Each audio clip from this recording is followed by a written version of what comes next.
Welcome everyone to our third and final webinar in our webinar series for the Impact Libraries program. Impact stands for Improving Assessment of Computational Thinking in Libraries.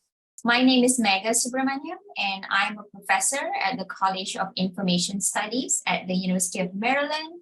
I'm joined today by Dr. David Weintraub. David is an assistant professor at the College of Education and also the College of Information Studies. I also have Nitsan Korin. Nitsan is a doctoral candidate at the College of Information Studies who has been working with us for the past 3 years to build these assessment tools. We are delighted to unveil the last two of our assessment tools today. And this webinar will be focused on assessment tools. There's a combination of direct feedback from you, which is the Computational Thinking Confidence Survey, which we will share with you momentarily. And then also another tool where library staff can do self-assessment of their program through a tool that we call as Facilitator Self-Assessment. Just for your information, we have completed 2 webinars so far. One focused directly on collecting data from youth, where we highlighted 2 assessment tools, the Build Your Own Interview Protocol and Talkback Books. And we had one more webinar that was focused on observational tools, where we highlighted 3 assessment tools, the Design Challenge, the Computational Thinking Conceptual Learning Rubric, and the Dispositions Checklist. If you missed those webinars, we intend to have the recording available on our website. We want to thank Institute of Museum and Library Services for generously funding our work. David will post the link to our website. So you are welcome to browse through the website as we go through the webinar today. Next slide. So we hope to wrap up perhaps in 35 minutes today because this is the last 2 tools that we haven't really talked about. So we hope to have plenty of time at the end for Q&A. You can post the questions using the Q&A option that you see on the screen, as well as you can even use the chat to post the questions. But we will answer all the questions at the end. What you see on your screen now is the presentation outline for today. And if you've attended any of our past webinars, you will see that the presentation outline is similar. So I will repeat some of the content that we have shared in our 2 previous webinars. We'll start with an overview of the project, the goals, and I will also define some of the terms that we will keep using. And then I'm going to introduce the 7 computational thinking assessment tools and outcomes for this project. And then I'll walk you through the process of assessment from identifying an outcome to analyzing the data. The second part of it, we will do the data collection and analyzing the data. We'll show and tell that by using 2 of the assessment tools that we'll be sharing today, which is the CT Confidence Survey and the Facilitator Self-Assessment. And then we will wrap up and you will have time to ask us questions at the end. Next slide, please. So we have a quick poll for you today, Rachel. Thank you for launching the poll. So we just want to sort of get a temperature of the room. Are you facilitating computational thinking programs right now? So if you can click the answer on the poll, whether it's a yes, or if you're planning to do it in the future. So I'm just going to give you maybe like 10 seconds to do that.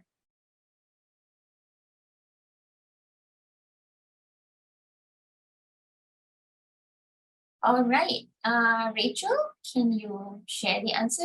All right, so we have mostly audience here today who have not facilitated computational thinking program.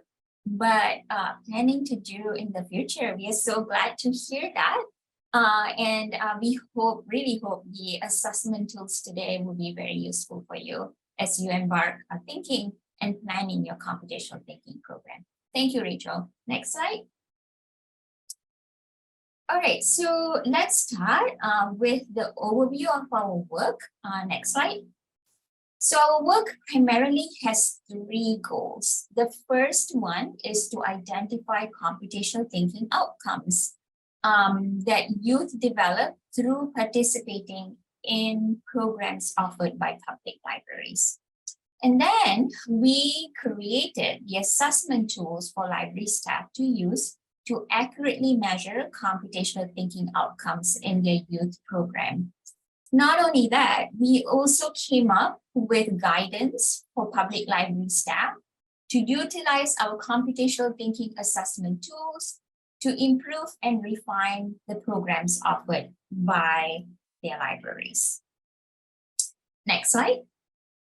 So before we move on to share with you the process and also the assessment tools, we want to just give you a little bit of background. So you may ask, what is computational thinking? Since a lot of you here have not done a computational thinking program before, and I'm considering it for the future, why should anyone care about computational thinking? And also, why should we assess computational thinking programs? So the White House Computer Science for All initiative was launched in 2016 to empower all American students from kindergarten to high school to learn computer science and be equipped with computational thinking skills that they need to be creators of the digital economy and not just consumers. It's also the hope that computational thinking will allow youth to be active citizens in our very technology-driven world. So the concept of computational thinking and its importance to all young people was popularized by Janet Wing in her very influential article that was published in 2006. In this article, she defined computational thinking is a fundamental skill for everyone, not just the computer scientists, going on to say that computational thinking should be added along with reading, writing, and math as an essential skill for all students. Just like any other definitions, there is a little consensus to a single definition of computational thinking. It's generally agreed upon that computational thinking practices include problem decomposition, developing and using abstractions, debugging, defining algorithms, and concepts grounded in the practice of programming, such as iteration, parallelization, and conditional logic. So now we come to why assessing computational thinking is important. The first bullet that you see here on the screen, through data collected, you can demonstrate the impact of computational thinking programs to your supervisors, stakeholders, and funders.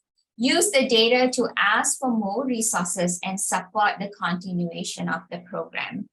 The second bullet that you see here, assessing computational thinking programs also allows you to improve the design and delivery of future iterations of the same program.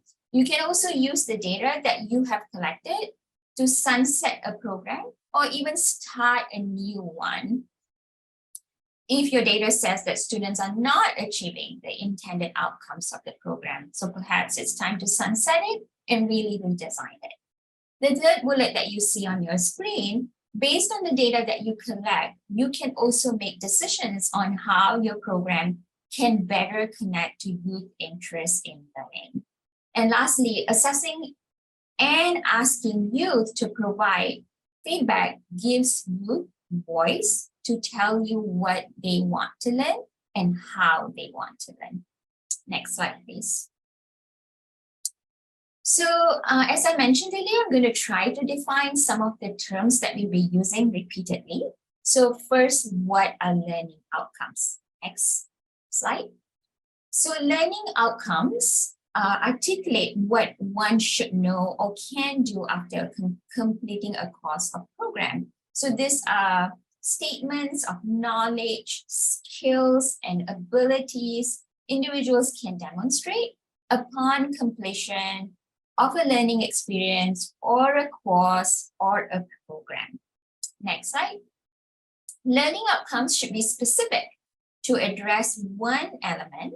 It should be simple. It should be well-defined. It should be realistic, aimed at the end goal of an entire program or a session, and it aligns with what is being taught or discussed in the session. Next slide. Let me define what is assessment tools. So next slide. Assessment tools help facilitators collect and analyze data to measure learning outcomes. Some tools, next slide please. Some tools are used to collect numerical or quantitative data, such as surveys. Some tools are used to collect qualitative data, such as interviews and focus groups. And some are used to collect both qualitative and quantitative data. You may see some surveys that have both. Next slide, please. So now we're going to introduce you to the 7 computational thinking outcomes and assessment tools designed for this project that we discovered through our work that is important specifically for library staff, so in the library environment, to assess in youth computational thinking programs. So we'll be sharing 2 of the 7 assessment tools today, and for the rest of the tools, you are welcome to see our previous webinars when the recording becomes available. Next slide. So before I go through these outcomes, always choose a tool based on the outcome that you would like to achieve in your computational thinking program that you will be offering to your youth. So always start with outcome and not think about the tool first. And you will hear me saying this repeatedly throughout this webinar.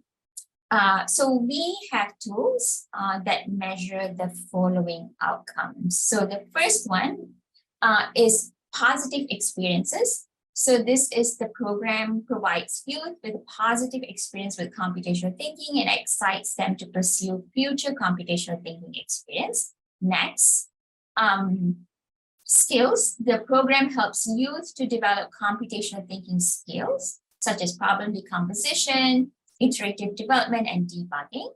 Confidence. The program instills a sense of I can do this in youth when they are involved in computational related projects. Next.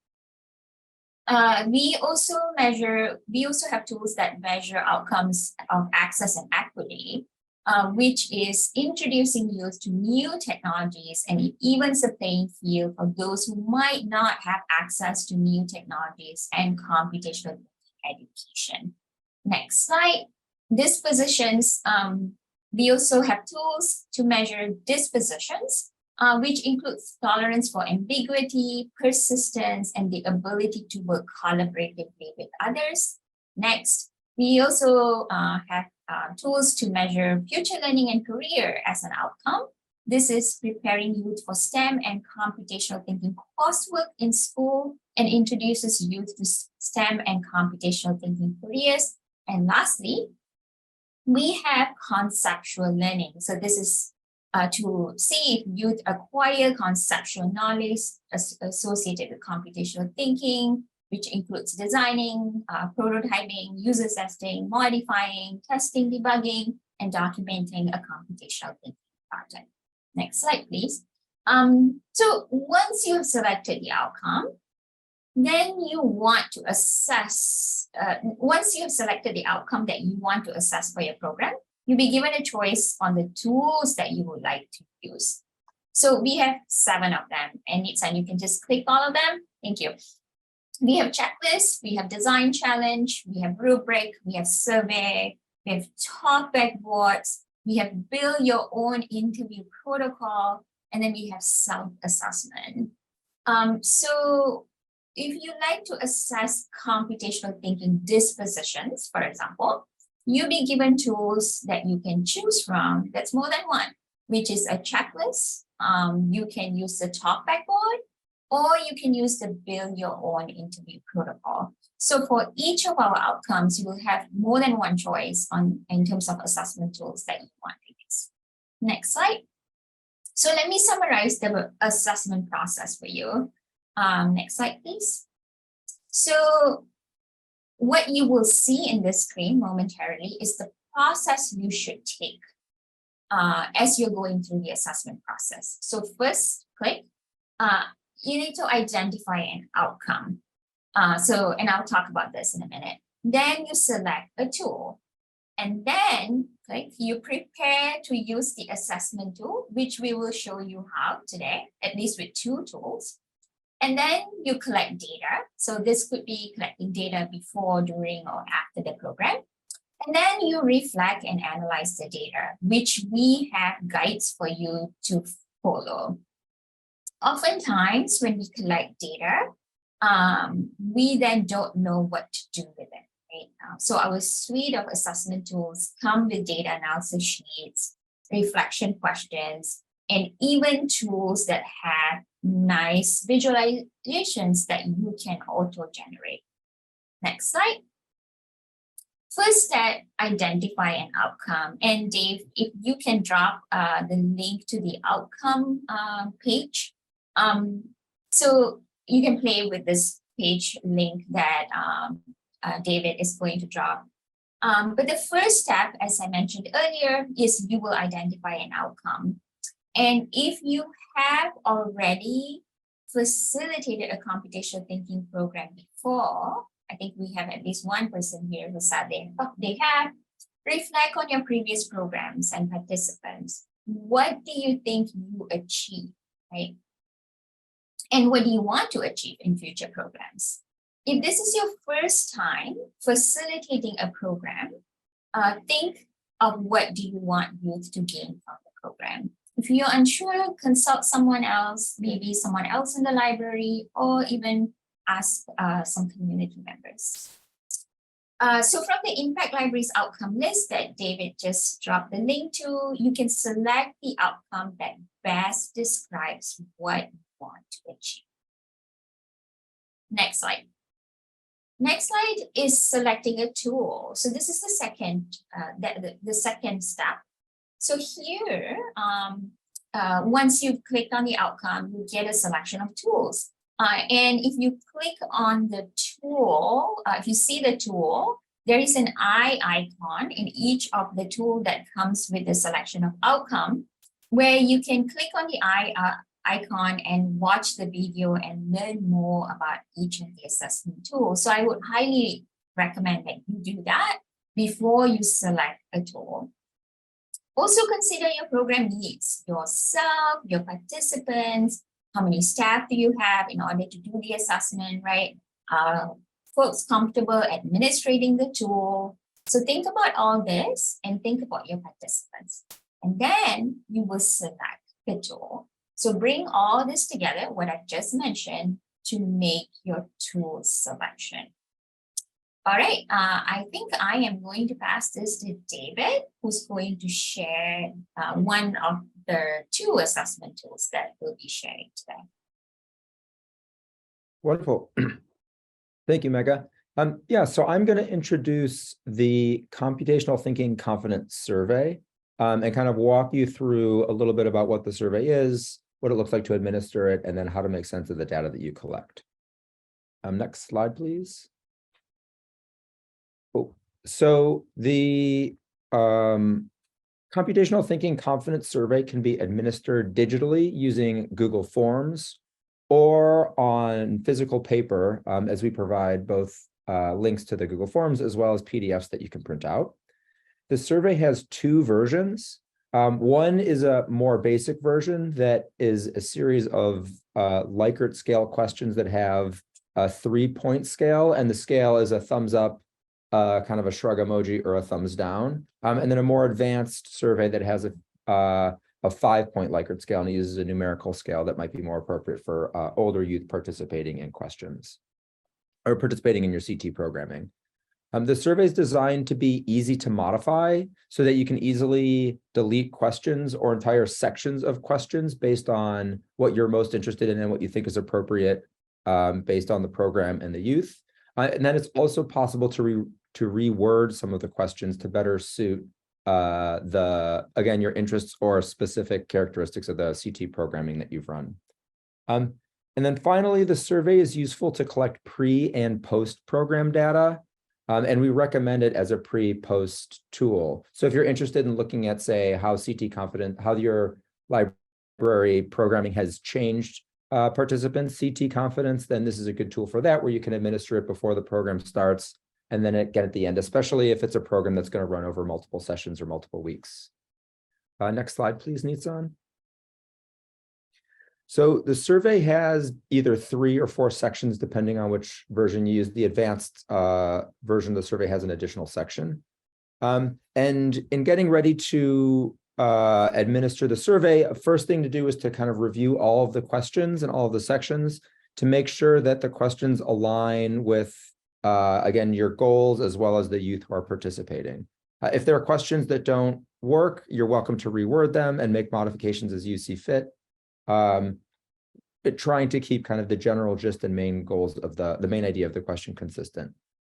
Important to note, if you plan on using the survey as a pre-post measure, the final section of the surveys are asking students to reflect on the experience from going through the CT program. So for the pre-administration, you'll want to make sure to remove that last section, because it wouldn't make sense to ask students, talk about how did you feel about doing X, Y, and Z before the program is even started.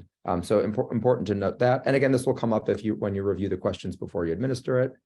And then finally, in preparing to run the survey, make sure that after you've completed your edits, that you either print out and have physical copies of the survey if it's going to be a pencil and paper version, or that you have a link to your customized version of the survey that you're ready to share with youth. Next slide, please, Nitsan. Okay, so once you've prepared the instrument, the next step is to go ahead and collect the data.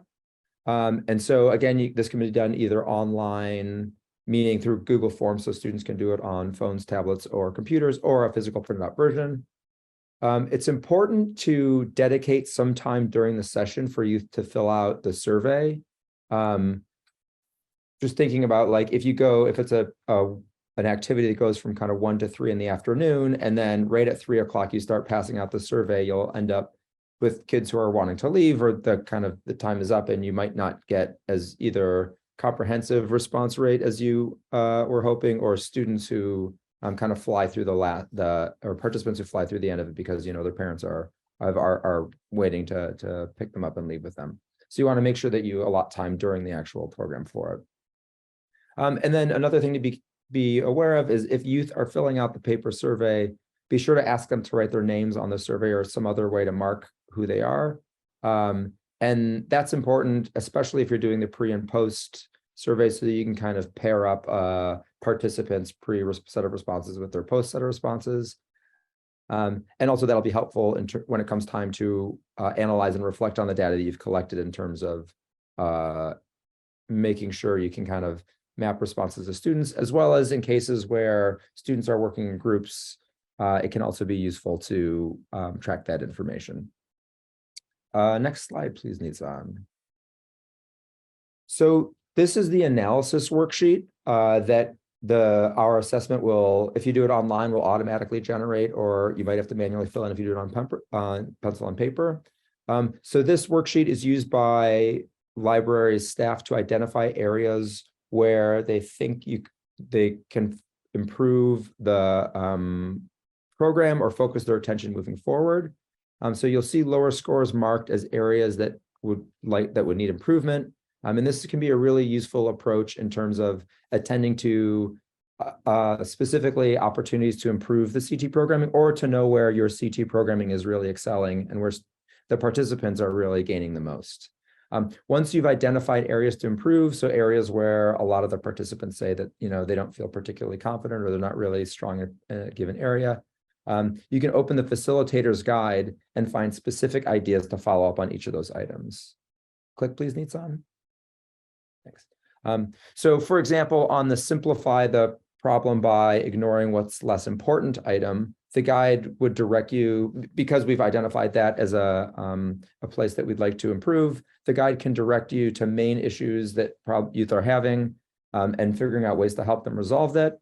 Or when they work on instructions in coding to design, we can, the facilitator's guide will kind of direct your attention and provide prompts to help you think through ways to support those youth.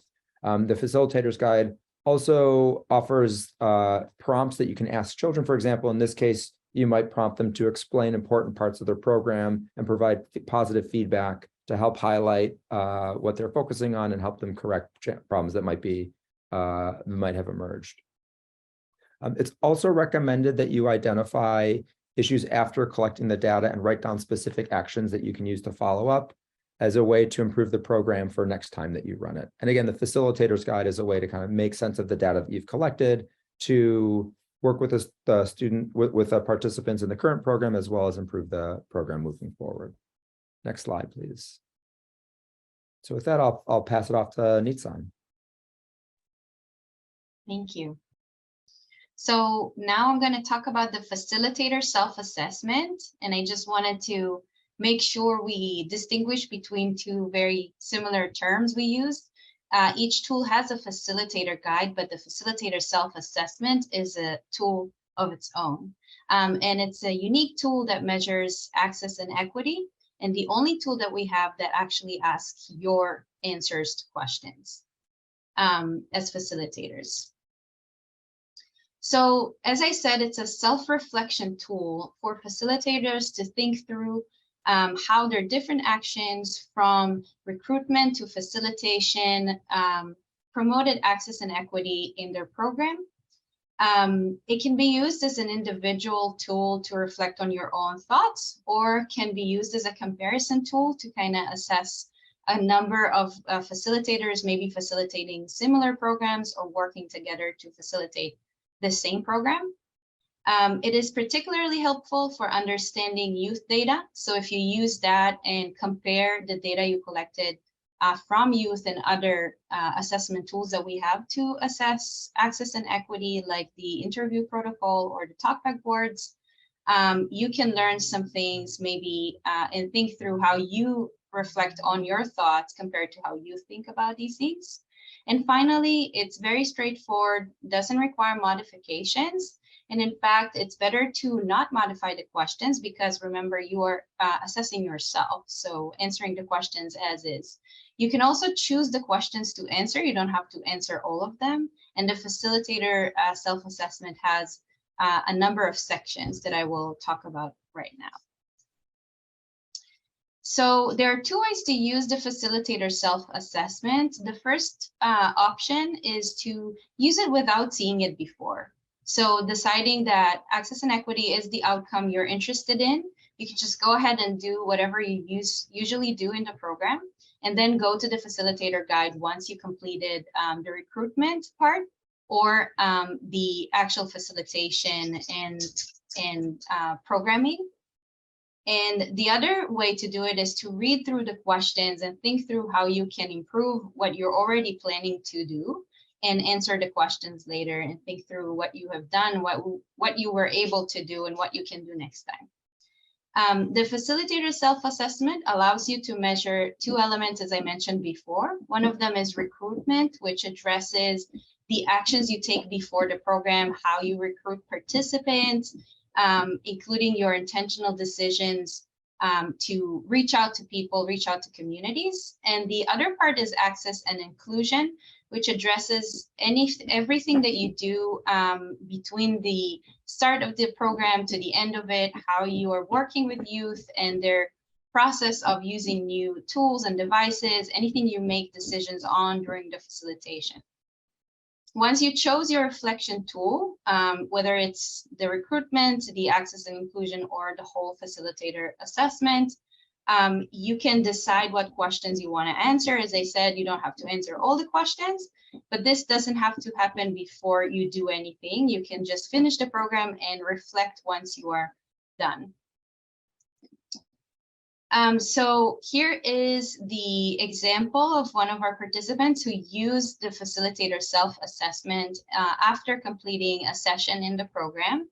And what's unique about the Facilitator Self-Assessment is that the data collection and analysis is a whole process that happens all together. You don't have to distinguish between them because you are reflecting and answering the questions as you collect the data. You're already kind of reflecting on what's happening in the program. So in here, the facilitator used the same set of questions after each session that she facilitated. So she repeated the program a number of times and she was able to reflect every time. We also saw that happen in different programs where facilitators kind of waited after all the sessions concluded and then administered the survey. It's really up to you, administer the facilitator self-assessment. It's really up to you when is it the right time for you to kind of sit with yourself and reflect on these questions. And then looking at your answers, you can identify things that you can do better next time, such as introduce a new device or teach a new skill or select a tool that no one knew. That was kind of something that you got to hear from the youth or observe them do as they are working. And ensure you recruit youth from communities that are not included in usual programs or you have noticed that you can have the option to do next time.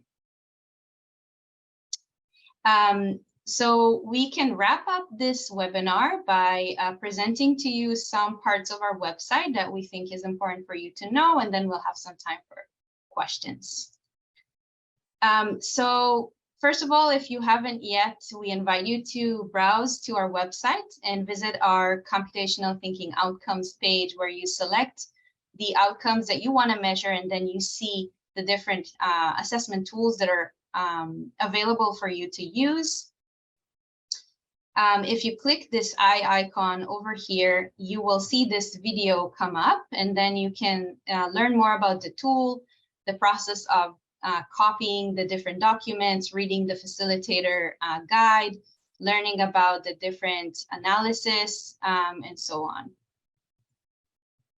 We also invite you to go to the case studies page when you will be able to read some stories of library staff that use the assessment tools in different programs, and then to use the filters on the left-hand side to filter the different outcomes that you're interested in, the served community that might be similar to yours, type of program, any physical computing, coding program that you have, or maybe unplugged, and then what mode of delivery they use. So if they use online or they actually met in person, so you'll be able to see different examples.